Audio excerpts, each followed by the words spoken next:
আল্লাহ নবী সাল্লাল্লাহু আলাইহি সাল্লাম বলেন, নাফরমান যখন কবরে প্রশ্নের জবাব দিতে পারবে না, তখন কবর তাকে একটা চাপ দিবে, সংকীর্ণ হয়ে যাবে কবর। এই চাপ দিলে ডান পাশের মাটি বাম দিকে চলে আসবে, বাম দিকের মাটি ডান দিকে চলে আসবে। আল্লাহর কসম বন্ধু, আমি 1 মিনিট দেখাই। আল্লাহ রাসূল সাল্লাল্লাহু আলাইহি সাল্লাম বলছে, এতে করে তার ডান পাশের হাড্ডি পাঁজর ভাইঙ্গা বাম পাশের পাঁজরের হাড্ডিতে ঢুকে যাবে, বাম পাশের গুলো ডান পাশে ঢুকে যাবে। কেমন? তো নবীজি উদাহরণ দিছে, হাত্তা তাখতালিফা আদলাউহু, এই যে আঙ্গুল, এই যে এটা যেরকম একটা আর একটার মধ্যে এরকম ঢুকে গেছে, আল্লাহর কসম নবী বলছে হাড্ডি পাঁজরের এই পাশের গুলো এই পাশে এভাবে ঢুকে যাবে। তামসা করো না, তামসা করো না। মানুষের বেডি সাউন আর মোবাইল আর একটা মোটরসাইকেল চালান আর চুলের এমনি একটু ফরফর ফিরাউন, এটা ছাগলামি ছাড়া আর কিচ্ছু। এটা কোনো জীবন না ভাইয়া। বাদ কতটি খাওনার হইতে লাউন, এটা কোনো জীবন না। জীবন অনেক সুন্দর, হায়াত অনেক দামি, হায়াত অনেক দামি। হ্যাঁ, নিজের কল্যাণ, মানুষের কল্যাণ, নিজের আখেরাত, মানুষের দুনিয়া সুন্দর করা, এসবটার মধ্যে অনেক তৃপ্তি আছে। গুনার মধ্যে তেমন কোনো তৃপ্তি নেই, অপরাধবোধ কাজ করে। একজন অভিভাবকের জিম্মাদারি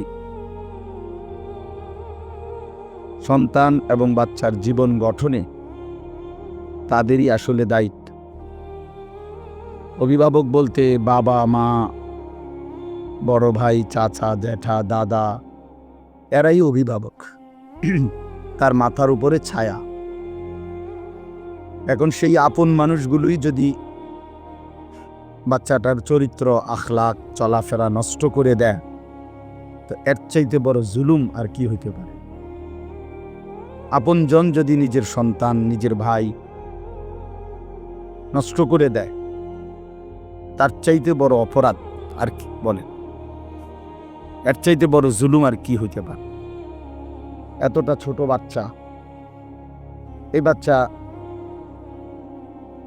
তার হাতে এই বড় মোবাইলটা তুলে দেওয়ার এতটুকু আকল, দিমাগ, এতটুকু বিবেক যদি না থাকে, তো আমাদের সমাজ টিকবে কিভাবে বলে? ছোট ছোট বাচ্চা যদি সবাই যদি দিন রাত এই গুনার মধ্যেই লিপ্ত থাকে, তো আমাদের আগামী প্রজন্ম, আগামী জেনারেশন আলোকিত মানুষ হবে কিভাবে? চরিত্রবান হবে কিভাবে? 3 বছরের বাচ্চাও যদি মোবাইল ছাড়া না ঘুমায়, ভাত খাইতে না চায়, তো আমাদের ভবিষ্যৎ কি? আগামী সম্ভাবনাটা কি আমার বলে? এই জন্য আসলে এটা জুলুম। কমপক্ষে অপ্রাপ্তবয়স্ক বাচ্চার হাতে যেই বাপ, ভাই, আত্মীয় স্বজন এই বড় মোবাইল তুলে দেয়,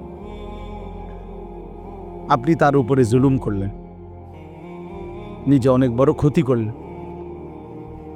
রাসূলুল্লাহ সাল্লাল্লাহু আলাইহি ওয়াসাল্লাম বলছেন, কুল্লু মাউলুদিন ইউলাদু আলাল ফিতরা, প্রতিটি মানব সন্তান ইসলাম মানার, আল্লাহকে মানার পুরা যোগ্যতা নিয়ে এই পৃথিবীতে ভূমিষ্ঠ হয়। ফাআবাওয়াহু ইউহাব্বিদানিহি আও ইউনাসসিরানিহি আও ইউমাজ্জিসানিহি, অতঃপর মা বাবা, এখানে ব্যাখ্যার মধ্যে আছে অভিভাবক, মা বাবা সহ অভিভাবক ওই সন্তানটিকে, ওই মানব ভূমিষ্ঠ বাচ্চাটিকে ধীরে ধীরে ইয়াহুদি বানিয়ে দেয়, অথবা খ্রিস্টান বানিয়ে দেয়, অথবা অগ্নি পূজক বানিয়ে দেয়। তাহলে অভিভাবক নষ্ট করে দেয়।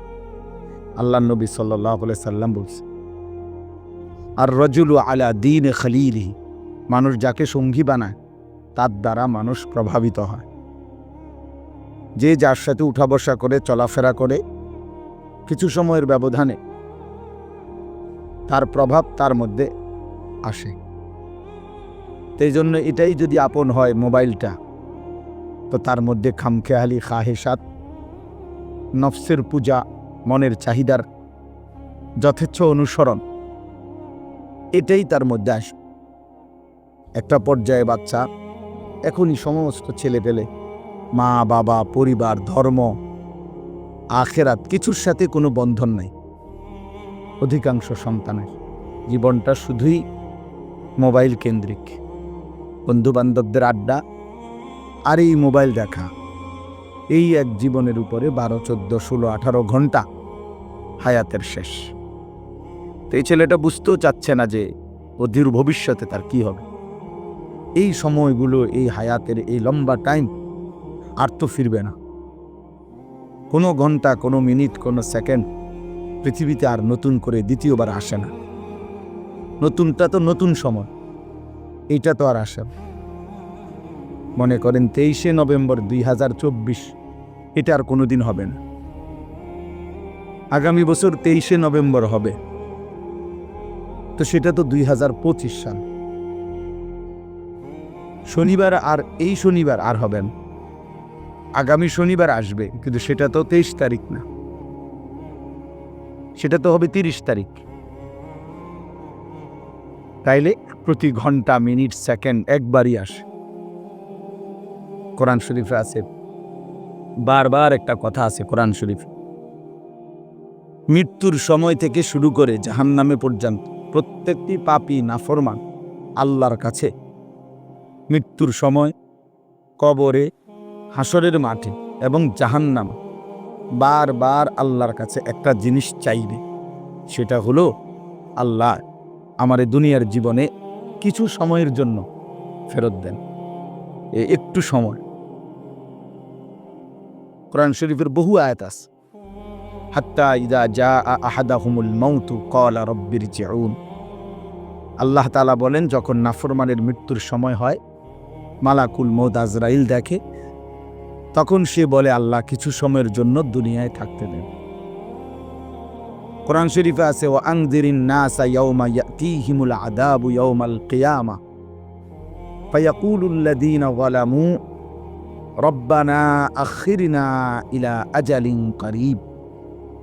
আল্লাহ তাআলা বলেন, হে নবী, আপনি লোকদেরকে কিয়ামত দিবসের, হাসরের ময়দানের আযাবের কথা ভয় দেখান, কেননা সেদিন সমস্ত জালেম নাফরমান পাপী আল্লাহকে বলবে, আল্লাহ ইলা আজালিন করিব, অল্প একটু সময়ের জন্য আমাকে দুনিয়ায় ফেরত যেতে দেন। এই যে সময় চাই। কোরআন শরীফে আছে, ওয়া আনফিকু মিম্মা রাযাকনাকুম মিন ক্বাবলি আন ইয়াতিয়া আহাদাকুমুল মাউত ফায়াকুলা রাব্বি লাউলা আখারতানি ইলা আজালিন করিব। আল্লাহ তাআলা বলে, বান্দা যদি নেক আমল করতে মন চায়, দান সদকা করতে মন চায়, আল্লাহর ইবাদত করতে মন চায়, যাই করতে মন চায়, এটা মৃত্যু আসার আগে আগেই করে নাও, নয়তো মৃত্যুর সময় তুমি বলবে যে আল্লাহ আমাকে কিছু সময়ের জন্য একটু সুযোগ দেন। কোরআন শরীফে আছে, জাহান্নামী জাহান্নামের মধ্যে বারবার আল্লাহকে বলবে, রব্বানা আখরিজনা না'মাল সালিহান গায়রাল্লাযী কুন্না না'মাল। আল্লাহ আপনি আমাকে কিছু সময়ের জন্য দুনিয়ায় ফেরত যেতে দেন, যদি যেতে পারি আমি নেক আমল করব। রব্বানা আখরিজনা ফাইন উদনা ফাইন্না যালিমুন। জাহান্নামী বলবে, আল্লাহ আমারে কিছু সময়ের জন্য জাহান্নাম থেকে বের করেন, এবার যদি ফিরে গিয়ে আবারও অন্যায় করি, পাপ করি, তাহলে আমি বড় বেশি জালেম, এরপরে আপনি আমারে তার চাইতে কঠিন শাস্তি দিয়েন, কিন্তু এবার একটু সুযোগ দেন, আরেকবার। এই সবগুলো কথার জবাবে একটাই, কাল্লা। আল্লাহ তাআলা বলবেন, কখনোই না, না বান্দা, এটা হবে না। ওয়ালান ইউআখির আল্লাহ, আল্লাহ তাআলা কাউকে আর কখনোই এক জাররা বিন্দু সময় দিবেন না। আওয়ালাম নুআম্মিরকুম, কোরআন শরীফে আছে, আল্লাহ তাআলা বলবেন, বান্দা আমি কি তোমাকে সময় দেই নাই? আমি কি হায়াত দেইনি? দিয়েছিল। আমি যথোপযুক্ত টাইম দিছি। প্রতি ওয়াক্ত নামাজের টাইম যেতটুকু, নামাজের রাকাত আদায় করতে এটুকু সময়ের দরকার ছিল না, আমি বেশিই দিছি। মনে করেন জোহরের নামাজ 1টা বাজে আজান হয়েছে, 3:45 বাজে আসরের আজান, প্রায় 3.25 ঘন্টা পরে আসরের আজান। তো 12 রাকাত বা 10 রাকাত নামাজ পড়তে 3.25 ঘন্টা লাগে? কথা বলেন না। ফজরের 4 রাকাত নামাজ পড়তে কি 1 ঘন্টার মতো টাইম লাগে? আল্লাহ তাআলা তো সময় দিছেন বেশি, রাকাত তো কম, টাইম তো কম। আসর থেকে মাগরিব প্রায় 1.5 ঘন্টা, 1.5 ঘন্টা। দেখছেন কি আওয়াজ করে কি? তো এই টাইমটা 4 রাকাত আসরের নামাজ পড়তে কি এতটা টাইম দরকার ছিল? ছিল। এই জন্য বললাম, আমার ভাই ছেলেরা, তোমরা যারা মোবাইল হাতে, এটা নামায় ফেলো। সবাই মোবাইল নামাইয়া এমনি শুনো, ভালো হবে, ভালো হবে। কোনো কিছু কাজ করে না আমাদের সন্তানদের মাথায়, বললে হাসে, প্রতিবন্ধীর মতো। মানসিক রোগী যারা, যাদের তারসিরা, এগুলা নিজে নিজে হাসে। এটা কিছুটা প্রতিবন্ধিতার লক্ষ্য। আমাদের অধিকাংশ সন্তান এখন চিন্তাগতভাবে, বুদ্ধিগতভাবে প্রতিবন্ধী। কিছু বললে গুনাহ ছেড়ে দেওয়ার কথা, পাপের, যে এতটা মিথ্যা কথা বলো কেন, কোনো নামাজ পড়ো না কেন, তোমার সারাদিন আড্ডা দাও, হে হাসে। তাহলে বোঝা গেল আসলে তার ব্রেনে কোনো স্বাভাবিক কাজ করে। মানুষকে লজ্জা দিলে, মানুষকে কিছু বললে তার তো উচিত মাথা নোয়ায় ফেলা, বুঝতে শিখা। এই জন্য বাপ, এটা গুরুত্বপূর্ণ বিষয় যে অনেকটাই সন্তান প্রতিবন্ধিতার শিকার। দুশ্মন এই পরিমাণ গুনাহ, নাফরমানি আর ফালতু কাজে আমাদের সন্তানদেরকে কাজে লাগাইছে, বেচারার মাথায় আর কিছুই ধরেন, কোনো কিছুই আর কাজ করে। মা একটা আদেশ কাজ করতে বললে হে পারবে না, এক কথায় উত্তর দিয়ে দিস, পারতাম না। বাপরে ডাক দিলে পারতাম, পারবে না। কেন পারবে না? ওই যে তার তো সময় নেই। তাহলে এটার কিন্তু একটা সময় চরম মূল্য দিতে হবে, চরম মূল্য দিতে হবে, চরম খেসারত দিতে হবে। আমার একজন আত্মীয় আছে, আপনজন, উনির মনে আছে, উনি অনেক সময় আমার ঘরে দেখলে জড়াইয়া ধরে অনেক সময় কাঁদে, ভাই আমারে আমার আব্বা কত হাজারবার যে, লক্ষবার যে কইছিল, ফুট তুই একটু পর, একটু পর, দিন শিখ। আমি কোনো গুরুত্ব দিছিলাম না। তো এখন আমি খেতে কাজ করি আর গরুরে ঘাস খাইটা খাওয়াই। সংসারে যে গরু পালে, গাভী পালে, তোদেরকে দেখি আফসুস করে আর কি, যে আমরা একই বাড়িতে বড় হইলাম, একসাথে বড় হইলাম, সেদিন হয়তো তোরা বাবের কথা শুনছিলি, আমি শুনি নাই। আমার আপনজন। তো এই জন্য বললাম ভাই, আসলে অচিরেই দুনিয়াতেও আফসুস করো। কোনো মিথ্যা, কোনো গুনাহ, পাপ, অবহেলা, খামখেয়ালি, সময়ের এই নিদারুণ অপচয়, একেবারে এটা নিশ্চিত আল্লাহর কসম ওই ব্যক্তিকে। তো এই জন্য এটা আফসোস করতেই হবে। কোরআন শরীফে আছে, এই কথাটা মনোযোগ দিয়ে শোনেন। কোরআন শরীফ আছে, একেবারে প্রত্যেকটা পাপী, নাফরমান, আমি কিংবা আপনি, ছেলেরা তোমরা কিংবা বাবারা, কোরআন শরীফ আছে প্রত্যেকটা পাপী, নাফরমান হাসরের ময়দানে একটা শব্দ বারবার বলবে। সেটা কি? ইয়া লাইতানি, আফসোসের শব্দ। হায় যদি, ইয়া লাইতানি কুনতু তুরাবা, হায় আমি যদি আজ মাটি হয়ে যেতাম। ইয়া লাইতানি লাম উতা কিতাবিয়া, হায় আমার আমল নামাজ যদি আমার হাতে না দিত। ইয়া লাইতাহা কানাতিল কাদিয়া, হায় আজ যদি আমার মৃত্যু হয়ে যেত। সব হাসরের ময়দানের আফসোস। ইয়া লাইতানি ইত্তাখাযতু মা'আর রাসূলি সাবিলা, হায় যদি আমি রাসূলের পথ ধরতাম। ইয়া লাইতানি লাম আত্তাখিজ ফুলানান খলিলা, হায় আমি যদি ওই অসৎ মন্দ লোককে বন্ধু না বানাইতাম। ইয়া লাইতানি লাম উশরিক বিরব্বি আহাদা, হায় আমি যদি আল্লাহর সাথে শিরিক না করতাম। ইয়া লাইতানি কুনতু মা'আহুম ফাআফুজা ফাওজান আযীমা, হায় আমি যদি আল্লাহর প্রিয় বান্দাদের সঙ্গী হতাম তাহলে আজ আমিও সফল হতাম। ইয়া লাইতানা আতা'না আল্লাহ ওয়া আতা'না আর-রাসূলা, হায় আমি যদি আল্লাহ এবং রাসূলের আনুগত্য করতাম। এসব কোরআনের আয়াত। ইয়া লাইতানি কদ্দামতু লিহায়াতি, হায় আমি যদি দুনিয়ায় থাকতে আজ এই আখিরাতের জন্য কিছু নেকি পাঠাইতাম। এই দেখছুনি ভাই, সবগুলো কি কোরআনের? সবগুলো কোরআন, অর্থাৎ এটাই তার আফসোসের শব্দ। তাহলে বোঝা গেল প্রত্যেকটা গুনাহ, পাপ, আল্লাহর নাফরমানি আজ কিংবা কাল, দুনিয়া আখিরাত দুই জায়গাতেই আফসোস আনবেই আনবে, আনবেই আনবে। প্রতিটা গুনার শেষ মাথায় আফসোস আছে, হতাশা আছে। প্রতিটা গুনার পিছনে আগুন আছে, প্রত্যেক গুনার পিছনে আগুন জ্বলে, আগুন জ্বলে। এজন্য কোরআনুল কারীম আল্লাহ তাআলা বলছেন, ইয়া আইয়ুহাল্লাযীনা আমানু কু আনফুসাকুম ওয়া আহলিকুম নারা, হে ঈমানদারগণ নিজেকে এবং পরিবারের সদস্যদেরকে আগুন থেকে বাঁচাও।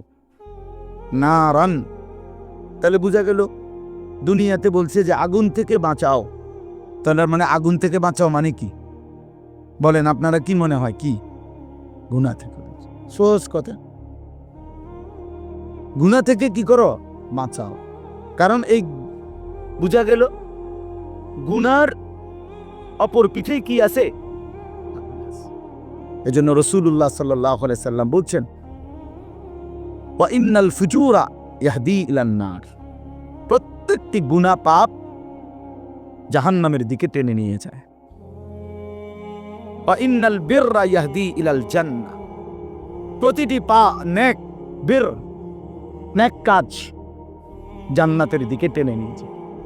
ইয়াহদি ইলাল জান্নাহ, জান্নাতের দিকে টেনে নিয়ে যায়। এই জন্য বাপ, ছেলেরা, ভাই সবাই বলি, তোমরাও আলাদা শোনো, মনোযোগ দিয়ে শোনো। আমি এক্ষুনি অল্প একটু সময় কথা বলব, আল্লাহ চাইনি। তাহলে আমার বলার উদ্দেশ্য হলো আমাদের এই খামখেয়ালি, আমাদের এই গুনাহ, আমাদের এই দিন রাত আল্লাহ থেকে সরে থাকা, ইসলামকে ত্যাগ করা, ইবাদত আমলের প্রতি নামাজ রোজা কিছুই আমাদের ভাল লাগে না। সব কিছু দুনিয়ার ভাল লাগে, এক ওয়াক্ত নামাজ পড়তে ভাল লাগে না। তো এটাই তো জাহান্নামের পরিণতি, আগুনের পরিণতি, এটাই তো গুনাহের পরিণতি। তো এই জন্য বললাম বাস, আফসুস আনবেই আনবে, আমারও আপনার আনবে। কোরআন শরীফে আছে, আরে হাদিসে আছে, আল্লাহর নবী সাল্লাল্লাহু আলাইহি ওয়াসাল্লাম বলছেন, আল্লাহর নেক বান্দারা যখন জান্নাতে যাবে, জান্নাতে কোনো দুঃখ নাই, আফসোস নাই, কোনো রকমের সামান্য কোনো বিরক্তি ক্লান্তি কিছু নাই। লা ইয়ামাসসুহুম ফিহা নাসাবুন ওয়া মা হুম মিনহা বিমুখরাজিন, আল্লাহ বলে জান্নাতি বান্দা কোনো ক্লান্তি স্পর্শ করবে না এবং জান্নাত থেকে তাকে কখনোই বের করা হবে না। তাহলে জান্নাতে কোনো আফসোস থাকবে না। কিন্তু এরপরেও নবীজি বলছেন সাল্লাল্লাহু আলাইহি ওয়াসাল্লাম যে জান্নাতি বান্দার একটা আফসোস থাকবে। জান্নাতে যাওয়ার পরেও জান্নাতি বান্দা একটি আফসোস করবে। কি সেই আফসোস? আফসোস করবে, হায় দুনিয়ায় যেই সময়গুলো আল্লাহর জিকির, আল্লাহর স্মরণ, আল্লাহর ইবাদতে কাটাই নাই, ওই সময়গুলোর জন্য আফসোস করবে। সেই সময়গুলো যদি আল্লাহর ইবাদতে কাটাইতাম তাহলে আজকে আমার জান্নাত আরো উঁচা হতো, আরো উপরে উঠতে পারত। এই এই আফসুস, সময়ের অপচয়, এটার জন্য জান্নাতে গিয়েও কি হবে? হায়াতের অপচয়, জীবনের অপচয়। এটা সাংঘাতিক ব্যাপার। হাসরের ময়দানে বান্দার প্রতি আল্লাহর প্রথম প্রশ্ন, আন উমরিহি ফিমা আফনাহু, বান্দা বলো আমার দেওয়া হায়াত কোথায় শেষ করেছ? এই প্রথম প্রশ্ন। দ্বিতীয় প্রশ্ন আবার বলো, ও আন শাবাবিহি ফিমা আবলাহু, আলাদাভাবে আবার বলো শুধু যৌবন কালটা কোথায় খরচ করছ? একবার বলবে পুরা হায়াত, সেটা কোথায় শেষ করেছ? আবার বলবে যে পৃথকভাবে আবার বলো যে প্রাপ্তবয়স্ক বালেগ হওয়ার পর থেকে 40 বছর 45 বছর পর্যন্ত এই যে যৌবন কাল, এইটা কোথায় ব্যয় করছ? তার মানে কিসের প্রশ্ন? হায়াতের। এই সময় কোথায় শেষ করছিলা বান্দা? এটা বলো, এটা বলো। কোরআন শরীফে আছে, আল্লাহ তাআলা বলেন, সুম্মা লাতুসআলুন্না ইয়াওমাইদিন আনিন নাঈম। আল্লাহ তাআলা প্রত্যেককে আল্লাহর দেওয়া প্রতিটি নিয়ামত সম্পর্কে অবশ্যই অবশ্যই জিজ্ঞেস করবেন। জিজ্ঞেস করবেন, লাতুসআলুন্না, আরবি ভাষায় লামে তাকিদ বা নুনে তাকিদের সিগা, মানে অবশ্যই অবশ্যই জিজ্ঞেস করবে। ফাওয়ারাব্বিকা লানাসআলান্নাহুম আজমাইন। আল্লাহ বলেন, কসম বান্দা, আমি আমার কসম করছি। আল্লাহ নিজের কসম করে বলছে। আল্লাহ বলেন, আমি আমার নিজের কসম করে বললাম, তোমাদের সকলকেই আমি আল্লাহ জিজ্ঞেস করব। ফাওয়ারাব্বিকা লানাসআলান্নাহুম আজমাইন আম্মা কানু ইয়ামালুন। যা কিছু তুমি জীবনে করেছিলে আমি জিজ্ঞেস করব। ওয়াকিফুহুম ইন্নাহুম মাসউলুন। কোরআন শরীফে আছে, আল্লাহ ফেরেশতাদেরকে হাসরের ময়দানে বলবে, আমার প্রতিটি বান্দাকে দাঁড় করাও, এখন তাদেরকে একজন একজন করে জিজ্ঞেস করা হবে।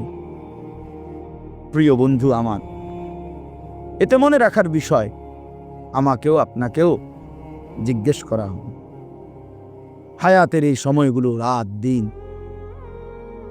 এই ঘন্টা, এই মিনিট, এই সেকেন্ড, এই বন্ধুদের আড্ডা, মদের আড্ডা, জুয়ার আড্ডা, মোবাইলের আড্ডা, নারীর আড্ডা, অশ্লীলতা, বেহায়াপনা, অসভ্যতা, নোংরামি, নাচ গান, গল্প গুজব, গান বাদ্য,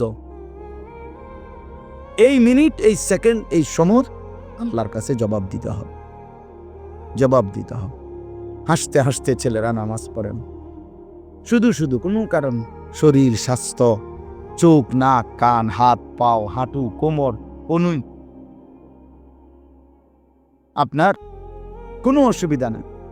গতকাল শুক্রবার ছিল না, গতকালকে আগের দিন রাত্রে থেকে আমার এই হাড্ডিটা এখানের, এই শুধু এই হাড্ডিটার মধ্যে কি ঘুম থেকে উঠার কারণে, নাকি কেউ বলতেছে ঠান্ডার কারণে, অথবা বাত ব্যথার, মানে এতটা প্রচণ্ড ব্যথা করে যে সকালবেলা আমি শুক্রবার আমার জুমার নামাজের মসজিদ ঢাকায়, সকালবেলা তো আমি ঘুমাই, আমি মসজিদে গিয়ে পৌঁছছি 4:30 বাজে রাতের, তার 5:40 ফজরের জামাত, ফজরের নামাজ পড়ে আমি শুইছি। কিন্তু এটার ব্যথায় মানে আমি 11টা পর্যন্ত এই কাতরাইছি, ঘুমাইতে পারছি না, মানে এতটা প্রচণ্ড, মানে নড়লেই ব্যথা কম, মনে যেন ছিঁড়ে যাইতেছে ব্যথায়, এমন অবস্থা। তো কিছুই না, শুধু এই হাড্ডিটাতে একটু ব্যথা করে, এতটুকুই, আর কিচ্ছু। কিন্তু আমার 5 ঘন্টার ঘুম কোরবান হয়ে গেছে, আর কোনোভাবেই ঘুমাইতে পারিনি, এতটা অস্থিরতা। এখন আমার সাথী দুজন ঘুমাইছে, কিন্তু আমি ঘুমাইতে পারি, এই শুধু এই পাশ ছটফট ছটফট করছে। তো ভাইয়া, আল্লাহ তাআলা যদি 1 ঘন্টা 1 মিনিটের জন্য সুস্থতা তুলে নেয়,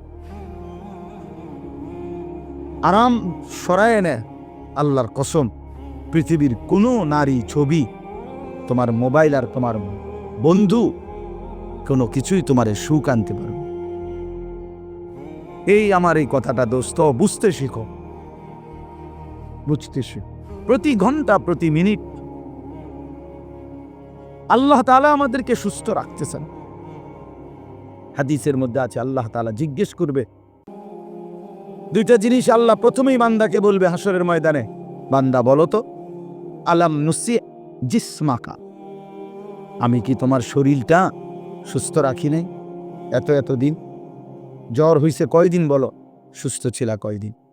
মাথা ব্যথা হইছে কয়বার, স্বাভাবিক ছিল কয়বার? পেট ব্যথা হইছে কয়বার, পেট স্বাভাবিক ছিল? আমার এই হাড্ডিতে হয়তো আজকে 30 বছরে একবার ব্যথা করছে, আর তো কোনোদিন ব্যথা করে নাই, ঠিক না? হয়তো 20 বছর পরে আজ একটু ব্যথা হইছে একদিন।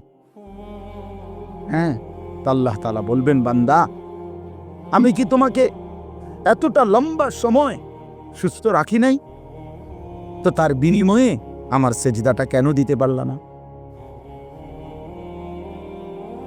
কেন পারলা না বাবা? ছেলেরা বলো ভাই, যে বন্ধুর সাথে তুমি 6টা ঘন্টা কাটাইলা, ও তোমারে কি কি দিছে এই পর্যন্ত? কি দিল? কি দিল? মোবাইল কি দিল তোমাদেরকে? নারীর ছবি দিয়ে অর্জন কি হলো বাপ? দেখছো তো, ঠিক আছে, এই পর্যন্ত 10,000 নারী দেখছো, তো কি উপভোগ করতে পারছো কয়জন? কি বুঝলা, কি পাইলা? নারীর ওই ছবি থেকে অর্জনটা কি সেটা বলো ভাইয়া। উলঙ্গ দৃশ্য থেকে তোমার অর্জন কি, তোমার বেনিফিটটা কি সেটা বলো।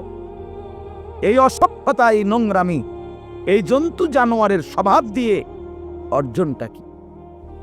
অর্জনটা কি? যে নামাজ পড়ে না, যে সেজদা দেয় না, আমি প্রত্যেক দিন বলি সে মানুষের বাচ্চা না। মুসলমানের বাচ্চা তো দূরে থাক, আরে নাফরমান, তুই মানুষের বাচ্চা না। বেনামাজি কোনো মানুষের বাচ্চা না, বেনামাজি জানোয়ার, বেনামাজি 100 জানোয়ার, বেনামাজি চতুষ্পদ জন্তু, বেনামাজি হাইওয়ান।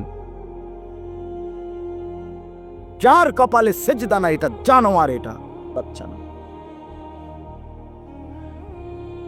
মানুষের বাচ্চা তো তাকে বলে যার আল্লাহ তাআলা কোমর, হাঁটু, কনুই বানাইছেন ইবাদতের জন্য। বুঝেন নাই? নামাজ পড়ার উপযোগী করেই আল্লাহ তাআলা, মান্দা নামাজ পড়বে এই জন্যই কনুই বাঁকা হয়, মানুষ নামাজ পড়বে এই জন্যই কোমর বাঁকা হয়, মানুষ নামাজ পড়বে এই জন্যই হাঁটু বাঁকা হয়, নাই তো ভাত মাছ খাওয়ার জন্য কিংবা যৌন চাহিদা পূরণের জন্য, পৃথিবীর অন্য প্রয়োজন পূরণের জন্য এটা দরকার ছিল না।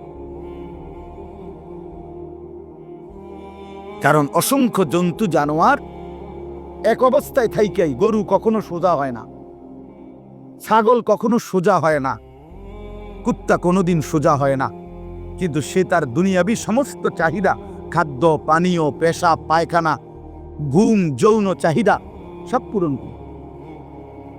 করে না? তো কিভাবে পূরণ করে? বুঝা গেল বাকি শুধু দুনিয়া ভোগ করা, এ তো জানোয়ারের স্বভাব। ইনসান তো তাকে বলে যে আল্লাহকে সেজদা করে। আল্লাহ তাআলা বানাইছেনই আমাদেরকে ইবাদতের জন্য। আমা খালাকতুল জিন্না ওয়াল ইনসা ইল্লা লিয়াবুদুন। তাহলে এটার উল্টো কথা তো এটাই, মানে এই কথার বাউ কথা হইল যে আল্লাহ মানুষকে বানাইছেনই ইবাদতের জন্য, সেজদার জন্য, গোলামির জন্য। অতএব মানুষ বলে তাকেই যে গোলামি করে। অতএব এর উল্টোটা হলো যে সেজদা করে না, গোলামি করে না, তারে তো আল্লাহ তাআলা মানুষে বানায় নাই। তোরে বানাইছেই তো জানোয়ার, তোরে বানাইছেই তো কুকুর বিড়াল,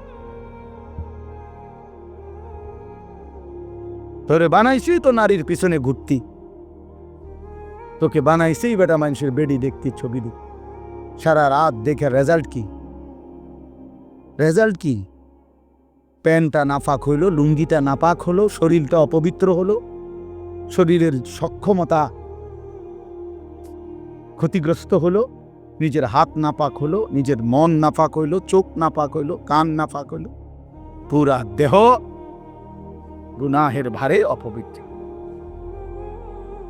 অপবিত্র পাক হইতেও তো জানে না, ফরজ গোসল করতেও তো জানে না, জানেও তো না। অসংখ্য ছেলে আছে যারা ফরজ গোসল সহি তরিকায় কিভাবে করতে হয় জানেও না। আপনি খবর নেন, তাহলে এই অপদার্থ তো আজীবন নাফা। এত নাপাক, গোসল করলে পাক হয় না, শরঈ পদ্ধতিতে গোসল করলে পাক হয়। ইসলাম যেভাবে বলছে ওইভাবে গোসল করলে পাক হয়। এমনি ডুব দিলে পাক হয় না, এমনি বঙ্গোপসাগরে চুবাইলেও পাক হয় না। শরীয়ত সম্মত পদ্ধতিতে গোসল করতে হবে, ইসলাম নির্ধারিত পদ্ধতি বলছে। এই জন্য বাপ আমি অনুরোধ করলাম, লম্বা বয়ান মাকসাদ না আমার। তোমরা অনেকগুলো ছেলে বসছো, আমার কয়েকজন বয়স্ক বাবাও বসছেন, আপনাদের সবাইকে লক্ষ্য করে এই কথাটাই বললাম। 1 নাম্বার কথা হলো এটা, নিজের জীবনের উপরে কদর করেন, হায়াতের কদর করেন, ভাবতে শিখেন। কাজে লাগাইলো এই হায়াত, নষ্ট করে দিল এই হায়াত। একবারই, শুধু একবার। জিন্দিগির কোনো ইউটার্ন হয় না, রাস্তার ইউটার্ন হয়, মানে পিছন দিকে আবার আসা যায়। ওই মাঝখানের কাটাটা দিয়ে ঘুরলে আবার পিছনে আসা যায়, এটা রাস্তায়। কিন্তু হায়াতের ইউটার্ন হয় না, চাইলেই আর পেছনের দিকে আসা যায় না। আমরা আর কেউ কোনো দিন আজকের বিকালে আর আসতে পারবো না। আজকে যে শনিবার যে এখন যে বিকালটা গেল, সেখানে কি আর আমরা ফিরতে পারবো কোনো দিন?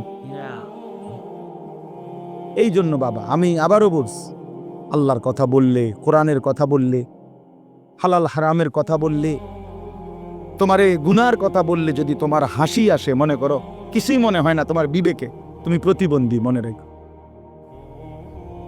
তুমি মূলত পাগল, মাতাল, তোমার মাথায় ডিস্টার্ব।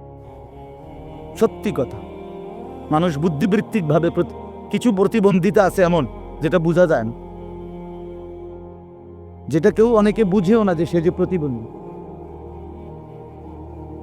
সব প্রতিবন্ধী একরকম না, বুদ্ধি প্রতিবন্ধী আর শ্রবণ প্রতিবন্ধী এক কথা না। কথার কথা, একজন কানে শোনে না, সে একটা প্রতিবন্ধী। আরেকজন হলো সে একজন আকলে তেমন কিছু ধরে না, স্বাভাবিক সব চলতেছে, তো এটা একরকম না। আল্লাহ তাআলা কোরআনুল কারীমের জন্য বলছেন, পাপী নাফরমানদের ব্যাপারে, প্রত্যেক নাফরমান পাপীর ব্যাপারে কোরআন শরীফে বহু আয়াত আছে। আল্লাহ তাআলা একটা কথা ঘুরে ঘুরে বলছে, ওয়া আকসারুহুম লা ইয়াকিলুন, ওয়া আকসারুহুম লা ইয়াকিলুন, ওয়া আকসারুহুম লা ইয়াফকাহুন, ওয়া আকসারুহুম লা ইয়ালামুন। আল্লাহ বলছেন নাফরমান অধিকাংশই তারা কিছুই বোঝে না, কিছুই জানে না, কিছুই তাদের আকলে ধরে না। তো কোরআন শরীফের শব্দ লা ইয়াকিলুন, আকল নাই, আকলে ধরে না। লা ইয়াফকাহুন, কিছুই বুঝে না। লা ইয়ালামুন, কিছুই জানে না, কিছুই জানে না। গুনাহ মানুষকে নিস্তব্ধ করে দেয়, গুনাহ মানুষকে অপদার্থ বানিয়ে দেয়, গুনাহ মানুষকে প্রতিবন্ধী বানিয়ে দেয়। একটা পর্যায়ে নাফরমান বেঈমান, আল্লাহ তাআলা কোরআনে বলছে, আল্লাহর অবাধ্যতা, কুফর, শিরিক, গুনাহ একদিন মানুষটাকে কেমন বানায় যে এমন হয়ে যায় যে তার দিল থাকে কিছুই বুঝে না, কান থাকে কিছুই শুনে না, চোখ থাকে কিছুই দেখে না। লাহুম কুলুবুল লা ইয়াফকাহুনা বিহা ওয়া লাহুম আযানুল লা ইয়াসমাউনা বিহা ওয়া লাহুম আ'য়ুনুল লা ইউবসিরুনা বিহা। আর এভাবে আল্লাহ ডাইরেক্ট বলছে, উলাইকা কাল আনআম, এটা আর কিছু নয়, শুধুই জানোয়ার। এই জন্য আমি যে একটু আগে বললাম, দোস্ত বেনামাজি তুই জানোয়ার, এটা আল্লাহর কোরআন। বেহায়া তুই জানোয়ার, মূলত চরিত্রহীন সন্তান, চরিত্রহীন নারী, বেপর্দা নারী, বেহায়া নারী, নিজের রূপ আর যৌবন বিক্রি করে রাস্তায় মানুষের সামনে সামনে ফেরি করে, ওই মূলত জানোয়ার ছাড়া আর কিচ্ছু না, হাইওয়ান, মূলত হাইওয়ান। প্রত্যেক পাপীর মধ্যে আকল নাই। গুনাহ মানুষকে মূর্খ বানিয়ে দেয়, আকল শেষ করে দেয়। এজন্য প্রত্যেক পাপী জাহেল। কোরআন শরীফে আছে। হ্যাঁ, একটা চমৎকার উদাহরণ আছে কোরআন শরীফে। ইউসুফ আলাইহিস সালামের 10 ভাই, ওনারে ছোটবেলায় পানির কূপে ফেলে দিছে না? আপনারা জানেন না এটা? তো এরপরে তো কত ঘটনা, কত কিছু হইল না? ইউসুফ আলাইহিস সালামকে আল্লাহ উঠাইলেন, উনি মিশরে গেলেন, জুলাইখার বাড়িতে ছিলেন, জুলাইখা অবৈধ প্রস্তাব দিছেন, উনি উনার শতভাগ চরিত্র হেফাজত করছেন। একটা পর্যায়ে জেলখানায় গেছেন, জেলখানার থেকে বের হইছেন, বের হওয়ার পরে মিশরের অর্থমন্ত্রী হইছেন। এরপরে মিশরে এবং আশেপাশে চতুর্দিকে দুর্ভিক্ষ লাগছে। দুর্ভিক্ষ লাগার পরে উনি বিনা অল্প মূল্যে খাদ্য বিক্রি করতেন ইউসুফ আলাইহিস সালাম মিশরের অর্থ মন্ত্রণালয় থেকে। তো ওই দীর্ঘদিন 40 বছর পরে, বরাবর 40 বছর পরে ওই 10 ভাই এই অভাবে পইরা মিশরে আসছে খাদ্য কিনতে অর্থমন্ত্রীর কাছে। অর্থমন্ত্রী দেখেই চিনছে এরা আমার সেই ভাই। কিন্তু 3 বার আসছে তারা মোট খাবার কিনতে। প্রথমবারও ইউসুফ আলাইহিস সালাম পরিচয় দেয় নাই, দ্বিতীয়বারেও পরিচয় দেয় নাই, তৃতীয়বারে ইউসুফ আলাইহিস সালামের 10 ভাই যখন খাদ্য কিনতে আসছে, এতটা অভাব ছিল তখন ওনাদের এই 10 জনের, তখন ওনারা এই তৃতীয়বারে আইসা ওই অল্প দাম যেটা সরকারি নির্ধারণ করছে এইটাও ওনাদের কাছে নাই। বুঝেন নাই? এমনি তো রেট কমাই নেই, কিন্তু কম দামটাও নাই। মনে করেন 10 ভাই 10 বস্তা খাবার নিবে, এখন 10 বস্তা খাবারের দাম 100 টাকা, কথার কথায় এখন ওনাদের কাছে 100 টাকাও নাই, আছে ধরেন 30 টাকা, 40 টাকা, 50 টাকা। শেষবারে তৃতীয়বারে এ কোরআন শরীফে আছে, তখন তারা 10 ভাই ইউসুফ আলাইহিস সালামের সামনে, ওরা তো চিনে না, তো এইবার তৃতীয়বারে আইসা যখন এই টাকাটা দিছে মূল্য দিয়া বলছে আমরা এটুকু দিলাম, তবে আমাদেরকে আমরা 10 বস্তা পূর্ণ দেন, আমগরে কম দিয়েন না, মাল পুরাই দেন, টাকা তো নাই, তো বাকি টাকাটা আপনি ওয়াতাসাদ্দাক আলাইনা, আমগরে সদকা দেন, ভিক্ষা দেন, আমরা আর নাই। তো কোরআন শরীফ আছে আল্লাহ তাআলা বলছে, হায় দেখো দুনিয়াবাসী, 10 জনের কি পরিণতি আর একজনের কি পরিণতি। 10 জনে মিলে সিদ্ধান্ত নিছে একজনকে শেষ করে দিতে, একজনের মালিক আল্লাহ সিদ্ধান্ত নিছে 10 জনকে নিচে নামায় দিবে, একজনকে উপরে উঠাই দিবে।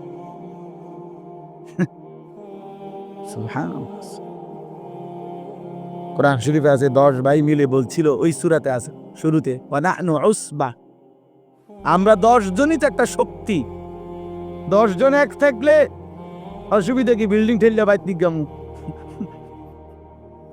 বুঝেন নাই? আরেকজনের খাল কাইটা বাইত লইয়া বললাম, অসুবিধা কি, আমরা একটা শক্তি।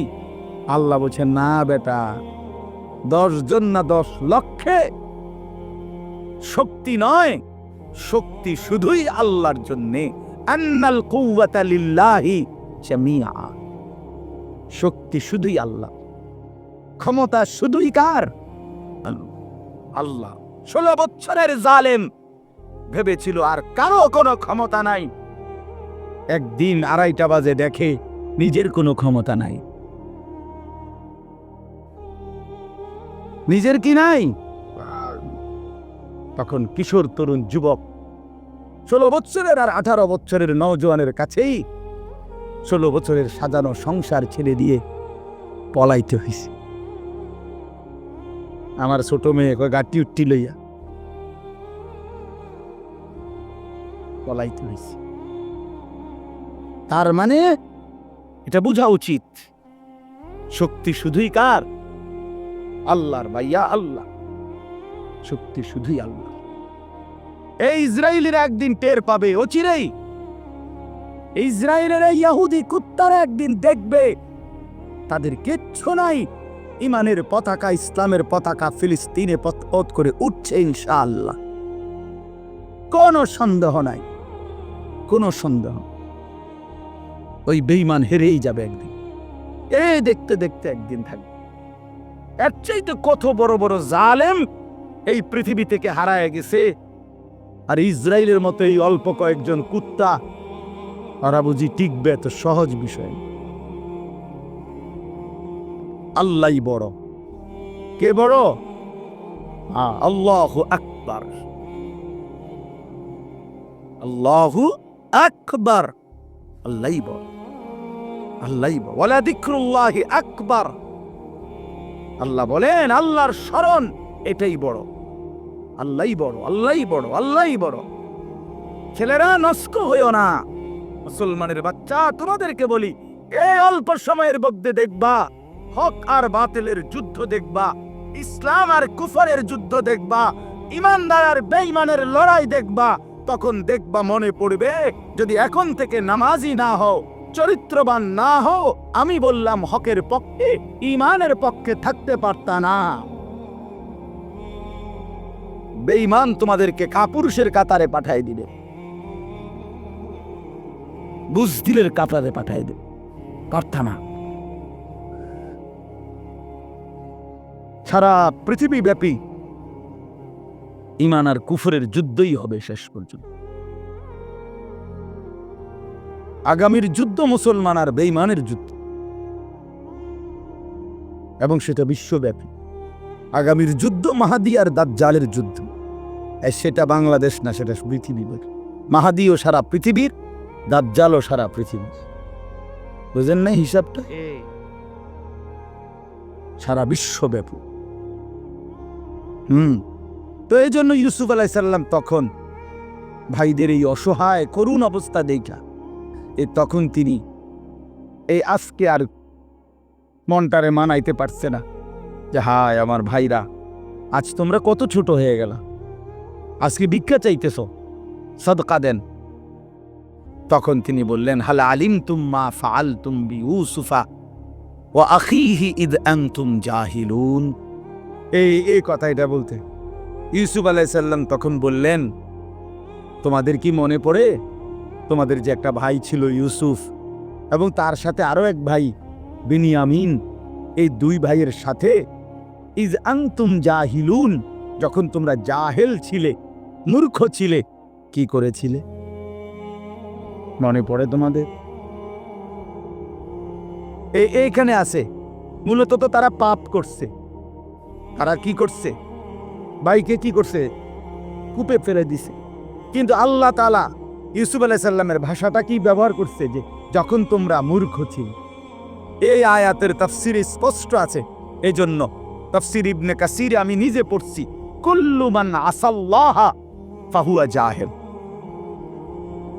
যে আল্লাহর নাফরমানি করে সে মূলত মূর্খ। এই কারণে অজ্ঞতা, এটা তার মূর্খতা। এই জন্যই এই কথাটা বলতেছিলাম, প্রতিটা পাপী বেওকুফ, প্রত্যেকটা নাফরমান হারামখোর, সুদখোর, ঘুষখোর, জিনাখোর, ব্যভিচারী, বেপর্দা নারী, মদখোর, নেশাখোর, গাঞ্জাখোর, এগুলো সব মূর্খ, জাহেল। তো ইউসুফ, আচ্ছা তো ওই কথাটা শেষ করি। ইউসুফ আলাইহিস সালাম যখন এটা ছেলেদের ভাইদেরকে বললেন, মনে পড়ে যখন তোমরা মূর্খ ছিলে, তো তোমাদের ওই দুই ভাইয়ের সাথে তোমরা কি আচরণ করছিলা? কোরআন শরীফে আছে 10 ভাই একসাথে লাফ দিছে, লাফ দিয়া তাকাইয়েই ওনার দিকে, ক্বালু আইন্নাকা লাআনতা ইউসুফ। আরে তাহলে তুমি কি সেই ভাই ইউসুফ নাকি?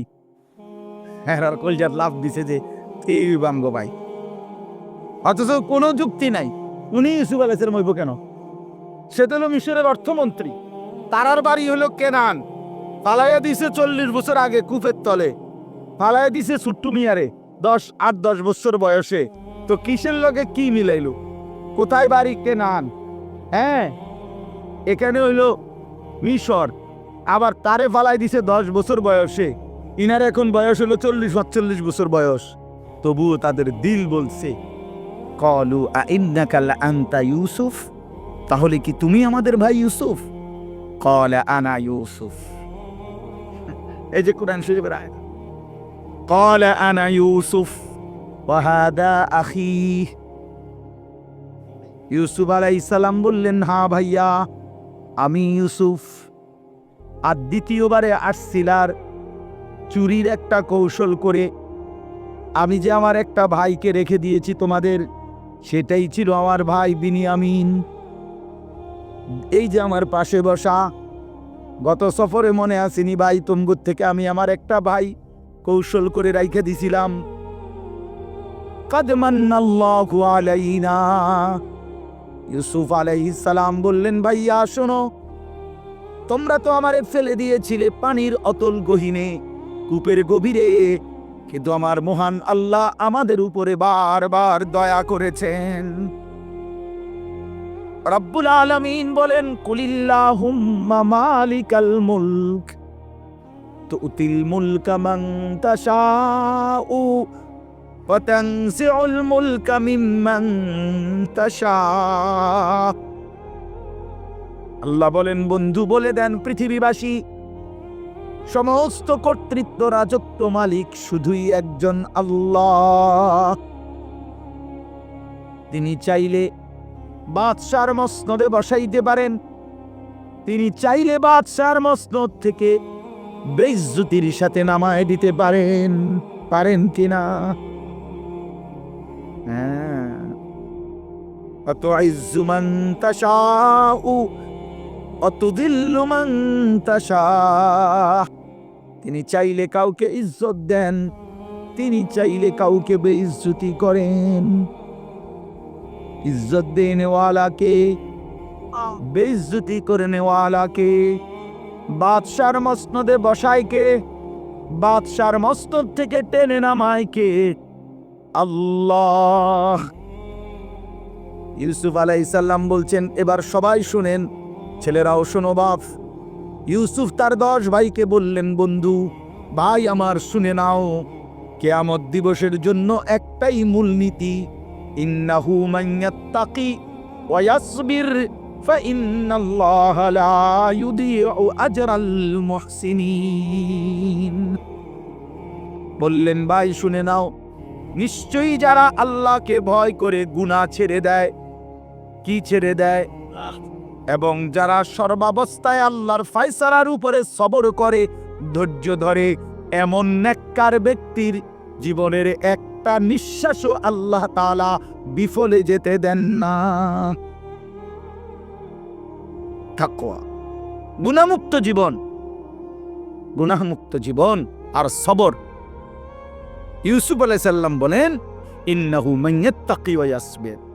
যে গুনাহ থেকে বিরত থাকে আর আল্লাহর ফয়সালার উপরে সবর করে, ধৈর্য ধরে, আল্লাহ তাআলা এমন নেককারের জীবনের একটি সেকেন্ড নষ্ট হতে দেয় না। আল্লাহ তখন তাকে গুনাহ থেকে বেঁচে থাকলে, এবং আল্লাহর ফয়সালা আমারে কখনো আল্লাহ খুব খাওয়াইছে, আলহামদুলিল্লাহ। এই বেলা খানা মিলে নাই, আলহামদুলিল্লাহ। আজকে কামাই হইছে 10,000, আলহামদুলিল্লাহ। আজকে কামাই হয় নাই 10 টাকাও, আলহামদুলিল্লাহ। হর হালাতে আল্লাহর উপরে সবর করে, ধৈর্য ধরে আর গুনাহ থেকে বিরত থাকে, আল্লাহ বলেন আমি তার কোনো কিছুই বিফলে দেই না। আমার এমন বান্দা, প্রিয় বান্দা, সে হাসলেও নেকি, কাঁদলেও নেকি, হাঁটলেও নেকি, বসলেও নেকি, উঠলেও নেকি, দাঁড়াইলেও নেকি, ঘুমাইলেও নেকি। ইন্নাল্লাহা লা ইউদিউ আজরাল মুহসিনিন ইন্না কাযালিকা নাজজিল মুহসিনিন। আল্লাহ তাআলা বলেন, নেককার বান্দাকে আমি এভাবেই জান্নাতের শ্রেষ্ঠতম বিনিময় দেব। আল্লাহ আমাদেরকে বুঝ দান করে, বুঝ দান করে। চলেন বাবা, তাইলে আমি ছেলেদেরকে বুঝাইতে চেষ্টা করলাম, বাবাদেরকে, পর্দার আড়ালের মাদেরকে। অর্থ হলো এই, গুনাহ থেকে মুক্ত, এটাই জীবন। আল্লাহর নাফরমানি থেকে বেঁচে থাকা, এটাই মানুষ। এটাই মূলত কি মানুষ, এটাই মানুষ, এটাই মানুষ। এজন্য যার যে জীবনে নামাজ নাই, যার জীবনে আল্লাহর হুকুমের পাবন্দি নাই, আল্লাহকে যার ভয় করে না, যে আল্লাহর কথা যার মনে পড়ে না, তো তার জিন্দিগির আর কোনো অর্থ থাকে না। আমি 3টা আয়াত পড়ছি সূরা মুলক, কোরআনুল কারীমের 29 নম্বর পারা, 67 নম্বর সূরা, সূরায়ে মুলকের এবার এই 3টা আয়াতের তর্জমা শুনেন, তাইলেই কথা শেষ।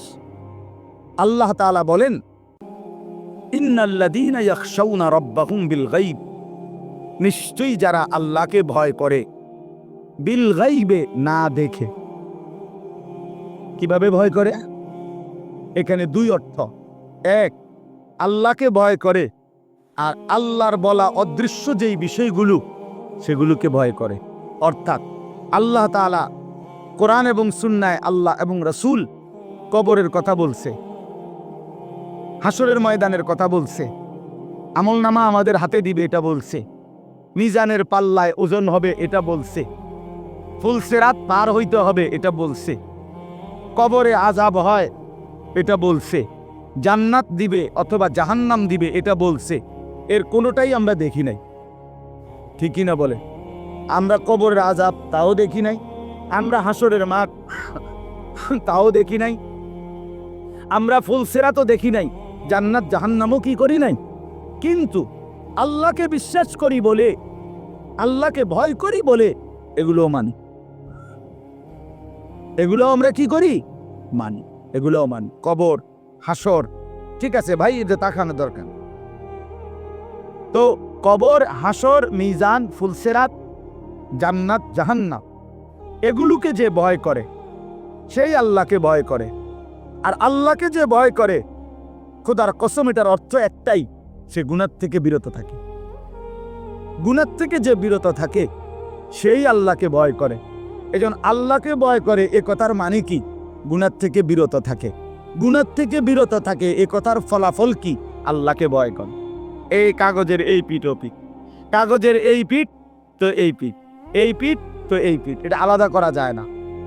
মানে ধরেন এই পৃষ্ঠাটার মধ্যে তো কোনো লেখা নাই, আছে তো এটা হালাই দেন, এটা তো কাম নাই। কাম হলে তো আমার এই পৃষ্ঠাটা আনা, এটার মধ্যে লেখা আছে, এটা কেমনে ফালাইবেন? বুঝেন নাই? এই লেখা টিকায় রাখতে হইলে কি করতে হইব? এটা নাহলে আলাদা করবো কি দিয়া?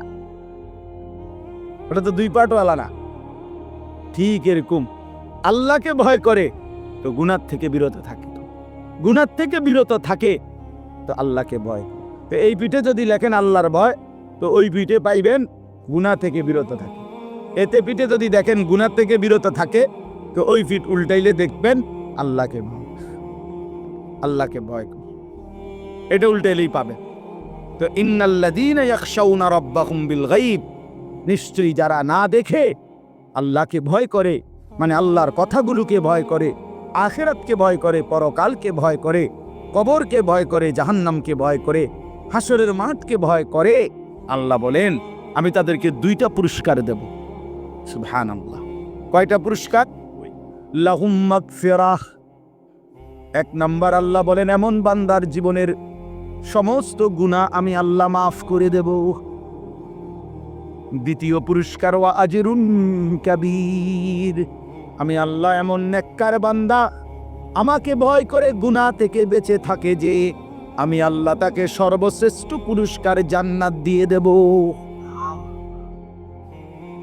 এটা আল্লাহ তাআলার কথা, আল্লাহ তাআলার ওয়াদা, এটা আল্লাহ তাআলার ওয়াদা। উইদ্দাত লিল মুত্তাকিন, আল্লাহ তাআলা বলেন জান্নাত বানানোই হয়েছে মুত্তাকিদের জন্য, আমাকে ভয় করে এমন বান্দাদের জন্য, এমন বান্দাদের জন্য। প্রিয় ভাই আমার, বন্ধু আমার, গুনাহমুক্ত জীবন গঠন করতেই হবে দোস্ত আমার, নাহলে কষ্ট পাইবা ভাইয়া, বাবা কষ্ট পাইবেন, মা বোনদেরকেও বলি কষ্ট পাবেন, আমিও কষ্ট পাবেন, আপনিও পাবেন। কবরের আযাব, হাসরের ময়দানে জাহান্নামের আযাব, হাসরের ময়দানের আযাব সে তো বহুত পরের কথা। রাসূলুল্লাহ সাল্লাল্লাহু আলাইহি সাল্লামের হাদিসের মধ্যে আছে, আল্লাহর নবী বলেন মা রাআইতু মানজারান কাত্তু ইল্লা ওয়াল কবরু আফজাউ মিনহু। আল্লাহ রাসূল বলছে উম্মত, কবরের চাইতে ভয়ানক আযাব, কবরের আযাবের চাইতে ভয়ানক কোন দৃশ্য আমি মুহাম্মদ জীবনে 2 চোখে আর কিছু দেখি নাই। মা রাআইতু মানজারান কাত্তু, এতটা ভয়ানক আযাব, এমন ভয়ঙ্কর দৃশ্য আমি রাসূল আর কিছুই দেখি নাই। আল্লাহর নবী সাল্লাল্লাহু আলাইহি সাল্লাম বলেন কবরে নাফরমান যখন প্রশ্নের উত্তর দিতে পারবে না, তখন একজন ফেরেশতা এসে ইউদরাবু লাহু মিমিতরাকাতিম মিন হাদিদ, লোহার একটা গুজ্জ, লোহার একটা হাতুড়ি দিয়া তারে এত জোরে একটা আঘাত করবে, দরবাতান বাইনা উযুনাইহি, দুই কান বরাবর মাঝখানে আঘাত করবে। আল্লাহর রাসূল বলেন ফায়াসিহু সাইহাতান, নাফরমান এত জোরে একটা চিৎকার মারবে, ইয়াসমাউহা মান ইয়ালিহি ইল্লা সাকালাইন, মানুষ এবং জিন ব্যতীত আল্লাহর সমস্ত সৃষ্টি বেঈমানের চিৎকার শুনতে পায়। প্রিয় বন্ধু, এ তো কবরের আযাব, সামনে তো আছেই, সামনে তো আছেই। আল্লাহ নবী সাল্লাল্লাহু আলাইহি সাল্লাম বলেন, নাফরমান যখন কবরে প্রশ্নের জবাব দিতে পারবে না, তখন কবর তাকে একটা চাপ দিবে, সংকীর্ণ হয়ে যাবে কবর। এই চাপ দিলে ডান পাশের মাটি বাম দিকে চলে আসবে, বাম দিকের মাটি ডান দিকে চলে আসবে। আল্লাহর কসম বন্ধু, আমি 1 মিনিট দেখাই। এরকম আল্লাহ রাসূল সাল্লাল্লাহু আলাইহি সাল্লাম বলছে, এতে করে তার ডান পাশের হাড্ডি পাঁজর ভাইঙ্গা বাম পাশের পাঁজরের হাড্ডিতে ঢুকে যাবে, বাম পাশের গুলো ডান পাশে ঢুকে যাবে। কেমন? তো নবীজি উদাহরণ দিছে, হাত্তা তাখতালিফা আদলাউহু, এই যে আঙ্গুল, এই যে এটা যেরকম একটার একটার মধ্যে এরকম ঢুকে গেছে, আল্লাহর কসম নবী বলছে হাড্ডি পাঁজরের এ পাশের গুলো এ পাশে এভাবে ঢুকে যাবে। তামসা করো না, তামসা করো না। মানুষের বেডি সাউন আর মোবাইল আর একটা মোটরসাইকেল চালান আর চুলের এমনি একটু পরপর ফিরাউন, এটা ছাগলামি ছাড়া আর কিচ্ছু। এটা কোনো জীবন না ভাইয়া, বাদ কতটি খাওনার হইতে লাউন, এটা কোনো জীবন না। জীবন অনেক সুন্দর, হায়াত অনেক দামি, হায়াত অনেক দামি। হ্যাঁ, নিজের কল্যাণ, মানুষের কল্যাণ, নিজের আখেরাত, মানুষের দুনিয়া সুন্দর করা, এই সবটার মধ্যে অনেক তৃপ্তি আছে। গুনার মধ্যে তেমন কোনো তৃপ্তি নেই, অপরাধবোধ কাজ করে। যে যত বড় গুনাই করুক, তার ভিতরে কিছুটা হলেও লজ্জিত অনুভূতি থাকে, যে কেউ যদি জানে, কেউ যদি দেখে, কেউ যদি বুঝে, তাহলে তো গুনাহ মানুষকে স্বস্তি দেয় না, লোনা জলে তৃষ্ণা মেটে না। মানে যে পানি লবণাক্ত, ওই প্রাণীতে কি হয় না, এ ঠিক বুজুর্গানে দিন বলে, লোনা জলে যেমন তৃষ্ণা মেটে না, গুনায় সেরকম তৃপ্তি আসে না। তুমি 1 কোটি নারীও দেখলে তোমার তৃপ্তি হবে না। একজন পবিত্র স্বামী স্ত্রী, তারা হালাল স্বামী স্ত্রী যে পরিমাণ তৃপ্ত হয়, তুমি পৃথিবীর সব নারী উলঙ্গ করে দেখলেও সেই তৃপ্তি হবে। আমি বুঝার জন্য খোলামেলা বললাম। তুমি অপেক্ষা করো যুবক, তুমি অপেক্ষা করো, নষ্ট হইও না। এই পৃথিবীতে স্বামী স্ত্রী, নারী পুরুষের এই পবিত্র বন্ধন দিয়েই পৃথিবী এই পর্যন্ত আসছে, আল্লাহর ইচ্ছা। স্বামী স্ত্রীর বন্ধনের মাধ্যমে মানুষের এই ধারাবাহিকতা। তো কাজেই এমন একটা নারী, এমন একটা স্ত্রী হালাল অপেক্ষা করলে অচিরেই মিলে যাবে, আল্লাহর পক্ষ থেকেই মিলে যাবে। যাকে আল্লাহ পুরুষ বানিয়েছেন, তার জন্য আল্লাহ তাআলা বৈধ স্ত্রীও সৃষ্টি করেছেন, তা কোরআন শরীফ আল্লাহ বলছেন। কাজে এটার জন্য নিজেই এই অল্প বয়সে কুত্তার মতো হয়ে যাওয়া, শুয়োরের মতো হয়ে যাওয়া, জানোয়ারের মতো হয়ে যাওয়া, এটা সুস্থ স্বাভাবিক কাজ নয়। কেন তুমি কুত্তার মতো পাগল হয়ে গেলা? পৃথিবীর সব নারী দিয়া তুমি করবা কি? কি করব? নর্তকী দিয়ে তুমি করবা কি? অশ্লীল নারী দিয়ে তুমি করবা কি? যার নিজের কোনো চরিত্র নাই, যে বেপর্দা বেহায়া, যেই গায়িকা, যেই নায়িকা, যেই নর্তকী, যেই বেশরম নারী, নিজের কোনো ইজ্জত নাই, যার কাছে নিজের কোনো পর্দা নাই, নিজের কদর নাই, সে তোমারে সুখ দিবে কিভাবে? আল্লাহ আমাদেরকে বুঝার তৌফিক দান করো। আল্লাহ তাআলা বলেন, ওয়া আসিররু কাওলাকুম আবিজাহরু বিহি ইন্নাহু আলিমুম বিজাতিস সুদূর। আমাদেরকে সতর্ক করছে আল্লাহ, বলছে বান্দা, আমার থেকে বাঁচাবার জন্য, গুনাহকে আড়াল করবার জন্য তুমি যত কৌশলী অবলম্বন করো না কেন, আমি সব জানি। তুমি যদি জোরে কথা বলো, আমি এটা যেমন শুনতে পাই, একদম আস্তে বললে, ইয়ারফোন লাগাইয়া কইলো আমি শুনি। ইন্নাহু আলিমুম বিদাতিস সুদূর, তোমার অন্তরের ভিতরে যেই জল্পনা কল্পনা, আমি তাও জানি।